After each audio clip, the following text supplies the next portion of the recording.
Wouldn't it be great if technology could somehow let us know exactly what the greats did with their hands in the golf swing? If we had access to Tiger Woods' actual data of what his hands and wrists were actually doing when he was striking the ball or throughout the entire swing, because it's the hands and wrists that most immediately and dramatically affect what the club head is doing.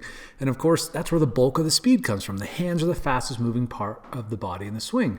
But of course, Tiger isn't exactly forthcoming with sharing any data on his swing. He keeps those cards pretty close to his chest. That would be an understatement, actually. But believe it or not, there actually is data that shows exactly what the greats are doing with their hands and wrists throughout the entire swing. And that's exactly what I'm going to share with you in this video today. And you may be thinking to yourself, well, that's great what the GOATs did, what Jack Nicklaus did with his hands and so on, but I'm not Jack Nicklaus. I'm not a great. Trust me, you are going to be blown away at just how little they did with their hands and wrists throughout the entire golf swing. In fact, I was completely blown away. Let me show you what I'm talking about. The graph that you're looking at on the screen right now is the most revealing and important data you will ever learn about the golf swing, period. Why? Because it is showing you what a tour player does with his wrists and hands throughout the entire golf swing. And the first thing that you should notice is that they do relatively very little. I'm going to talk about more of that in just a moment. But the reason this is so important is because this is Thorburn Olson's data. Now you're like, some of you may be thinking, well, who the heck is that? And why do I care? The reason you care and the reason this matters, if you're following the GOAT code, is because Thorburn, I'm sure I'm butchering his name, I apologize. I'm going to refer to him as Olson from now on. Olson releases the club in a near identical way to how Tiger Woods releases the club. And not just Tiger, as you've seen in the GOAT code, almost all tour pros, all the greats, all the GOATs, the greatest of all time, released the club and swung the club in much the same way. And the reason this is so important is because we're never going to get access to Jack Nicklaus or Ben Hogan's hands or any golfer like that, or even Tiger's for that matter.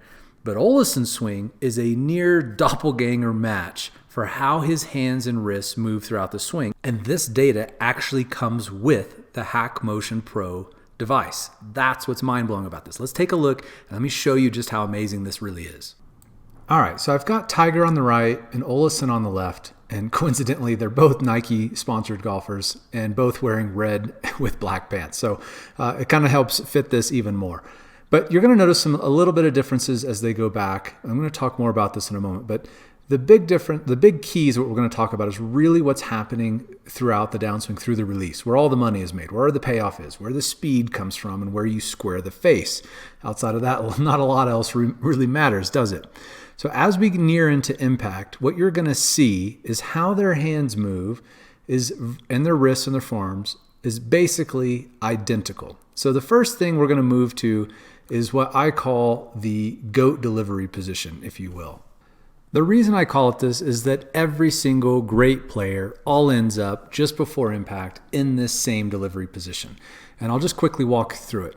Because a lot of times it's very confusing in understanding how you're supposed to square the club face coming into impact. And a lot of golfers obviously really struggle with getting the club face squared up, swinging over the top, etc. And the reality is what the Hackmotion data shows is that there is a tremendous amount of rotation of the hands through the hitting area, which you're going to see in just a moment. But getting set up for that rotation is key. Because a lot of times golfers think they got to cock their wrists a ton and bow the wrists a ton, and none of that stuff is actually happening in swings like Tiger and Jack and Olson and many, many other great players. And as they get into this delivery positions, a few things I want you to take note of. One, notice the position of the lead elbow. Notice how it's pointing straight down the target line or even a little bit to the right of the target line at this point. In both players, their trail arm, the right arm is tucked up against their side. It's in a relatively passive position at this point. And the logo of the glove and the palm of the right hand are facing directly away from them. So this is actually a position where you would think, oh my gosh, I got to start trying to square the face really early. But the reality is not the case. What they're actually doing at this point, and what if you were in this position, you'd probably feel like you were going to hit the ball a mile to the right if you're a typical over-the-top slicer. But of course, what's going on in your swing is you have to do something that's got to feel radically different in order to fix that over-the-top slice. And getting into this GOAT delivery position, I'm going to call it GDP for short, that you see all these great players in this exact position where the elbow pit of the right arm is facing away from you, the left arm's pointing down the target, the logo of the glove's pointing away. This will feel very, very unusual if you're not a great player, you're not in this position already. But this is what all the greats do. And now as we start moving down into impact, you'll see that the logo of the glove is still facing away from them. They're not trying to rush the hands over to try and flip their hands over in a desperate effort to square the face. In fact, what this feels like is, for most golfers, will feel like it's still in a very, very open position. But you'll see as we get into this impact position, and note again, the lead elbow is still pointing straight down the target line. Most golfers are trying to rotate that hand over very early with their arm, and so this elbow starts to flip over. The greats don't do that, and the data doesn't lie. So you can see the same thing in Olson's swing. His elbow is pointing straight on the target line. The right elbow is still pointing away from them. And that is actually the secret to squaring the face, which I'll talk more about in just a moment. So this feeling and getting in the delivery position is everything in the golf swing, and understanding exactly what your hands are doing throughout the backswing is critical to getting into this position. Notice as we get through into the release, notice how they release the club. Notice how much rotation there is. Notice how you can see their fingers on both. I know it's blurry on both, but you can see the glove, the white on their gloves. They've rotated their hands over a ton. And when you look at the data of what the Hackmotion Pro shows you, their hands are rotating a tremendous amount. And again, this is kind of the opposite of what a lot of golfers think they're supposed to do. They think they're supposed to, square that face really early and then rotate their body hard through the ball and hold that face effectively from rotating, or hold it off from releasing. That's another way to release the club. It's Dustin Johnson swings that way. Victor Hovland. There's many other players that do that. Joaquin Niemann is another good example, but none of the GOATs did that. None of the GOATs in my study released the club anywhere near like what Dustin Johnson did. They all released it with their hands rotating over a ton. And again, when you look at the data, that's the big swoop that you see in the graph that the Hackmotion shows you, is just how much rotation is in the swing. Notice how Tiger's hands, you can actually see a little gap between his hands here where you can see sky behind him. He's rotated his hands over so much. And a lot of golfers don't understand, and I'll pull them to a follow through here just so you can see again just how similar their swing patterns are. They release the club in nearly identical ways, end up in nearly identical positions. And that's what's so amazing about the data on the Hackmotion, is because now you effectively have Tiger Woods' secret. You know exactly how he's moving his hands throughout the entire golf swing. And as I mentioned, it's not just Tiger. All the greats release the club the same way. And the reason this is so important for you is that it takes all the stress off the body. Your wrists can release so fast, and your body really doesn't have to do much. Look at Bobby Jones. Once he's set up here, it's all hand speed. It's all just wrists. It's all in the way he's releasing the hands. Look at his wrists there. Look at how most any golfer today would look at that and say, oh my gosh, that's such a huge flip. He's a horrible golfer. He's one of the greatest golfers to ever play the game. And when you see just how much rotation is happening in the hands, that takes a tremendous amount of stress off the body, as long as you understand how to get this pattern to work like the greats did, so that you can take all the stress off your body and understand how to square the club up properly. Here's another GOAT, Arnold Palmer. Arnold Palmer was known for having kind of a bowed left wrist at the top. And now watch his hands cross over. Look at that. The logo of his glove on his left hand is almost pointing down at the ground. Look at how much his right hand is crossed over there. That's rotation. What about young Jack Nicklaus? Watch his left hand disappear shortly after he strikes the ball. Gone. Right hand's already covering it. It's all rotation. Sam Snead. What do you think he did with his hands? Let's watch that logo, or watch that white on his glove. Boom, gone. Hands rotated over. Now you can see the knuckles on the other side. He's rotated his hands over so much. Now here's one that might surprise you. What about one of the straightest hitters of all time? Look at Mo Norman's hands. Look at how much rotation is happening through the strike and into the follow through. So now let me show you how to actually use this. You can see the numbers up in the corner.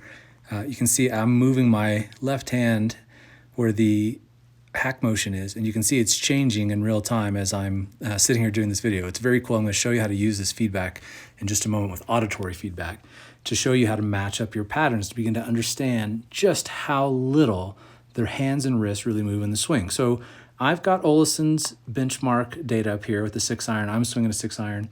His data is the dash line, mine's the solid line. So what you'll see is that at address, we're in ranges that are relatively similar. And then as we go through, and again, it's not so important that you match up. There's many different Tour Pros data in here.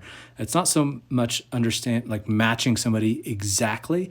It's getting yourself in the ballpark. Because I promise you, most likely when you first get on this, you're going to see that your data doesn't look anywhere near what the Tour Pros do. And that's what's really helpful. And really understanding what's happening at impact. So you can see at impact, we both have -7 degrees of extension. That's the top number there. That's just how much our wrist is bowed. It's bowed the exact same amount at impact. And you can see the amount of rotation that we have. That's the purple line, the amount of deviation.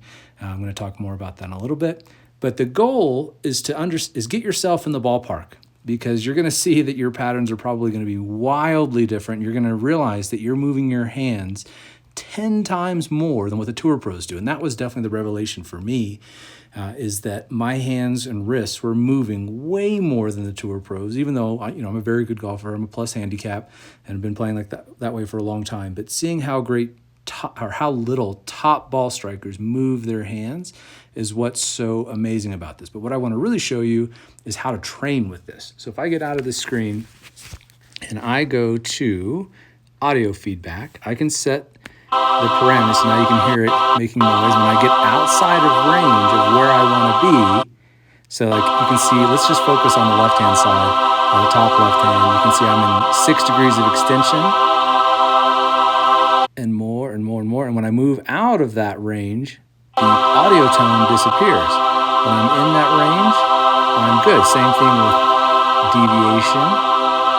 If I do too much, if I cock my wrist too much, the auditory tone disappears. That's what's so amazing with this, because now I can have this playing while I'm making an actual golf swing. And as soon as I make a mistake, I lose that auditory tone. So now I know, and I can set all the parameters to be what I want them to be based on what I'm trying to do with my hands and the swing. So this is truly the best feedback device I've ever seen. And it's so cool that you can actually use this not only when you're practicing at home on your own, but on the course, if nobody's around, hopefully, you can have that audio playing.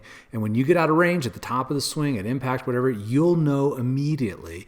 And so that you can see that you can get yourself in the range of the best players in the world by using this device, by knowing exactly what you're doing and how to get yourself into that position using the feedback. So this little device, you can wear it all the time. You can capture those great shots you hit on the course. When you don't realize what you did, you will literally know with the data, when I hit my best shots, when I smoke those shots that feel like effortless, you'll know exactly what to do with your hands, because you can actually wear this on the course. And they make a clip that you can clip it to your glove. I'm just using the one that goes around your hand, but it doesn't bother me.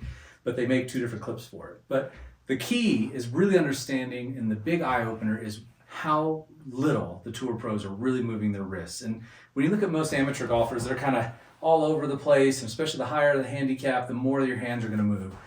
Where this is going to make the biggest difference is understanding how little your hands are really going to move. And so this first member video that I'm going to do is all about understanding extension and flexion. And really, this is bowing and cupping your wrists. And since so many golfers cup and scoop and flip and get cupped at the top and leave the face wide open, this first video is going to be the most important one, because it's going to show you what the hands are really doing throughout the swing, how little they're doing in order to be really consistent, and how to get the feeling for this so that you understand how to get the wrist move into a proper position of impact. Because if you're trying to bow your wrist too soon, what you'll find is that your wrists are going to run out of room coming down, and you're going to start scooping and flipping at the bottom. It's going to force you to. What the data shows is that the tour players who release the club like the goats, release the club like Tiger, they're actually maintaining extension way longer than you think. So that's what this first video is going to be about. This is going to be such an eye-opener for so many of you if you've struggled to get a flat left wrist and if you've struggled to shallow out the club. We're going to talk about that as well, because I'm going to show you in this other video about how to get into that goat delivery position, because that is the difference between swinging this way and out over the top, and how all the goats get into this delivery position so that you can hit the ball from the inside and release the club properly. So I've also, for all of you watching this video, I've gotten a $50 discount off the Hackmotion Pro. It's 5% off that version or any of the other versions. If you click the link down, I'll pin it in the comments below, because this is a device, probably the only training aid right now that I'm aware of, that truly can make a revolutionary difference in your ball striking.